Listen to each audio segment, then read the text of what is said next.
Hey, how's it going, everybody? What's going on, YouTube? So I am making this video as a follow-up from the video I did 7 years ago about the Army. So I'm still going to title this Army Advice, advice for you guys going in, and advice for you guys who already left the Army or currently still in. Main reason I wanted to kind of make this video is really just because, there's a lot of stuff I took for granted when I did my time in service. And a lot of stuff that translated into my civilian life that affected me in my civilian life in a positive way. In a positive way. With that being said, in terms of leadership, I want to take the moment to let you guys know you need to appreciate the leaderships or the leaders that you guys come into interaction with, because out here in the civilian world, it's a little different. We know this, right? We know this. Like, oh yeah, obviously you ain't telling me nothing new, but what I'm saying is that the type of leadership that you get as a 19 Delta Cav Scout is the type of leadership where I would say it's servant leadership. It's sacrificial leadership, meaning that leaders at any given moment are willing to sacrifice themselves for you, and at the same time, they want to make sure that you're good before you step off, right? So that is something that I just kind of took for granted coming out here. I kind of expect that from leaders, and then I'm trying to tell you, in these civilian jobs, a lot of these people aren't built that way. Right, that's something that we are kind of brought up with. It's something that, is a culture that gets instilled in you from basic training and ongoing. You see yourself as a unit, and you want to do whatever you can to help the unit succeed or your team succeed. And that's kind of lost out here in the civilian sector. So make sure you cherish those moments and use this as life lessons, because that's going to translate into civilian world, and that's going to get you slotted for promotions. When you start your own business, all that stuff is going to matter, because all those characteristics in a person is what will make great leaders, right? The fact that you are willing to, go above and beyond for your team, the fact that you're willing to put in that extra time, the fact that you're willing to really be the real example of the standard, a lot of people just kind of lack that. So next thing I want to talk about, I kind of wrote them down too, the personal development aspect of the military.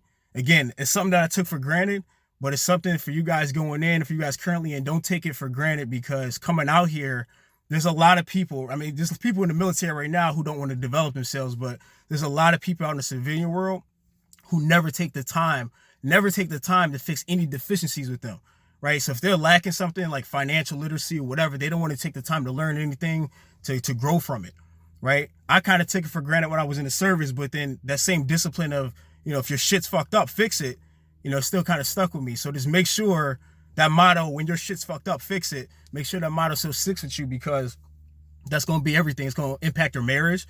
It's going to impact your relationship with your kids. It's going to impact everything. Your relationship with your family, everything. Everything in your personal life is going to get impacted by that. So you need to have the resiliency to be able to, notice when stuff is going wrong or stuff is not going your way, and what you can do to change it, because ultimately when it comes down to it, it's always something you could have did to improve your situation. Next one was just overall discipline. You already know, getting up 4 o'clock in the morning, doing what you got to do, going to PT, going to the gym in the civilian world. Make sure those lessons stick with you, whether you apply it to fitness or not, because I don't truly believe that it just has to be applied just to fitness.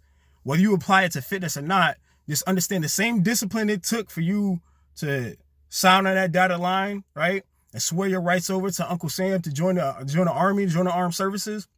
It's the same discipline that's going to take you in life to get you where you need to go, right? And I'm not going to get into my whole service and where I was stationed at, everything else. It's just overall the life lessons, overall the life lessons. And then moving as a unit, and again, that comes down to teamwork, but that's something that is cherished in the Army. You only as strong as your weakest link. So I don't care if you 300 PT score, excellent shooter, you damn near special forces Army Ranger. That's good for you. But if the other guys in your team aren't good, guess what? It's not gonna matter, because you can't stop a bullet to your back, bro. You just can't stop it. You can't. So if you are on that level, whether it be in the military or in the civilian sector, you make sure that the people that you call your team members are trained up just as good, right? Because if you just the one shining person on the team, yeah, that's good on you. That is good on you. But it's even better when you can impact the team, and that's what makes a true leader. All right. So this overall, man, all I'm saying is that use the Use the time in there wisely and take the lessons with you. This can only happen though if you truly have an end goal, what you want to accomplish. And if you don't, that's fine too. But just cherish the lessons while you're in there, because I'm telling you, it's 7 years later since I made that video. 7 years later, and I'm telling you right now, there's a lot of people out here where you think something like, man, you should know this. You a leader, you should know this, you know? You should know to put your team first. You should know to always, but it's not common knowledge. It's not. And not everybody served in the military, so that mindset, what I think is standard, is not standard for everybody. All right, guys, stay blessed. And again, for everybody who's going into basic training or currently in the military, the people that serve with me who clowned on me about not being able to shoot, whatever, I'll be seeing the comments, man. Hey, but look, stay blessed. At the end of the day, man, hope everybody achieves happiness, achieves goals, achieves their success. All right? All right, thanks, guys.